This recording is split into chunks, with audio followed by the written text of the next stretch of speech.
Hello everyone, আসসালামু আলাইকুম। সবাই কেমন আছেন? আমি অ্যাডভোকেট রাবেয়া সুলতানা রিতা। আজকে আপনাদের সামনে হাজির হয়ে গেছি হিন্দু বিবাহের তালাক সম্বন্ধে কথা বলার জন্য।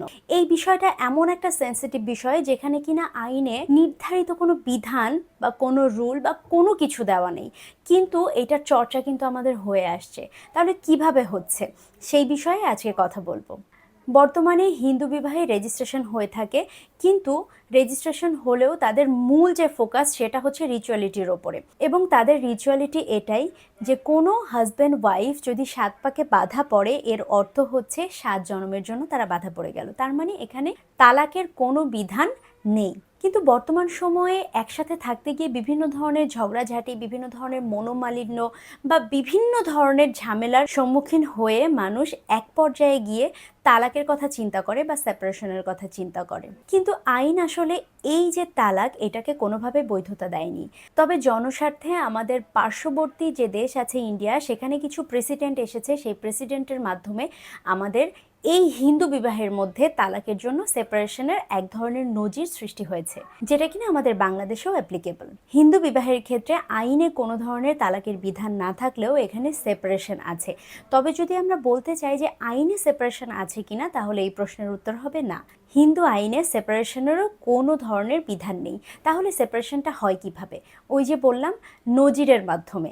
কিছু প্রেসিডেন্ট এসেছে, সেই প্রেসিডেন্টের মাধ্যমে এই নজির এসেছে যে হিন্দু আইনে বিবাহের কোনো ধরনের তালাকের বিধান না থাকলেও সেপারেশন পসিবল, এবং এই সেপারেশন কিভাবে হবে সেটাও এসেছে।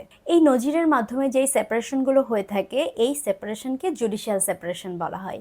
কেন জুডিশিয়াল সেপারেশন বলা হয়? এটি বিচারিক মাধ্যমে একটা ডিসিশন আসে যে তারা সেপারেট হয়ে যাবে বা সেপারেটলি থাকবে। এই সেপারেশনের জন্য তাদেরকে পারিবারিক আদালতে একটা পিটিশন দায়ের করতে হয়। এটা যে কেউ করতে পারে। এরপরে একটি মামলার মতো প্রত্যেকটা ধাপ পর্যায়ক্রমে যাওয়ার পরে কোর্ট ডিসিশন দিবেন বা ডিসাইড করবেন যে তারা সেপারেটেড হবে কি না। যদি আমাদের কাছে কোনো ক্লায়েন্ট আসে এক পক্ষ, তাহলে আমরা যেটা করি, অপর পক্ষকে একটা লিগ্যাল নোটিশ পাঠাই এবং লিগ্যাল নোটিশের মাধ্যমে তাকে সার্বিক ব্যাপারে জানাতে চেষ্টা করি। লিগ্যাল নোটিশের মাধ্যমে তাদেরকে জানিয়ে দুই পক্ষকে সামনে নিয়ে আমরা আসলে বোঝার চেষ্টা করি যে প্রবলেমটা কার। শুধু তাই না, প্রবলেমের একটা সলিউশনে আসার এবং তাদের সংসারটা টেকানোর চেষ্টা করি। একান্তই যদি না হয়, সেই ক্ষেত্রে আমরা সেই প্রসেসে যাই যেই প্রসেসটা আসলে কোনো রকম আইনি বিধানকে সমর্থন করে না। এই ক্ষেত্রে যদি দুই পক্ষ রাজি থাকে, তাহলে একটা হলফের মাধ্যমে দুইজন আলাদা হয়ে যেতে পারেন।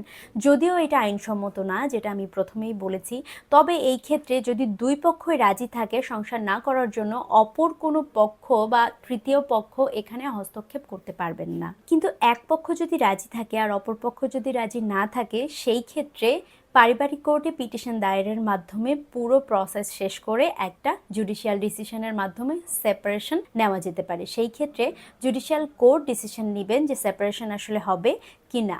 এই সেপারেশন পিটিশন দেওয়ার পর যদি এমন কোনো ডিসিশন আসে যেটাতে সেপারেশন হচ্ছে না এবং কোনো পক্ষ সংক্ষুব্ধ হচ্ছেন বলে মনে হয়, সেই ক্ষেত্রে আপনি মহামান্য হাইকোর্টে রিট পিটিশন দায়েরের মাধ্যমে সেপারেশন চাইতে পারেন। অবশ্যই আপনার সাপোর্টিভ ডকুমেন্টগুলো স্ট্রং হতে হবে, তা না হলে এই মামলা আপনি সেপারেশনের কোনো অর্ডার, রায় বা কোনো কিছু পাবেন না। কারণ মহামান্য হাইকোর্ট ডিভিশনে সেম ম্যাটারের আরো অনেক রিট আছে যেগুলো এখনো পর্যন্ত পেন্ডিং আছে। হিন্দু আইনে সেপারেশনের পর মহিলা ভরণ পোষণ পাবেন কিনা, পরবর্তীতে বিয়ে করতে পারবেন কিনা, এরকম বিভিন্ন ধরনের কোয়েশ্চেন আমাদের থেকে যায়। এই বিষয়ে আমি পরবর্তীতে একটি ভিডিওতে আপনাদেরকে ক্লিয়ার একটা কনসেপ্ট দেওয়ার চেষ্টা করব।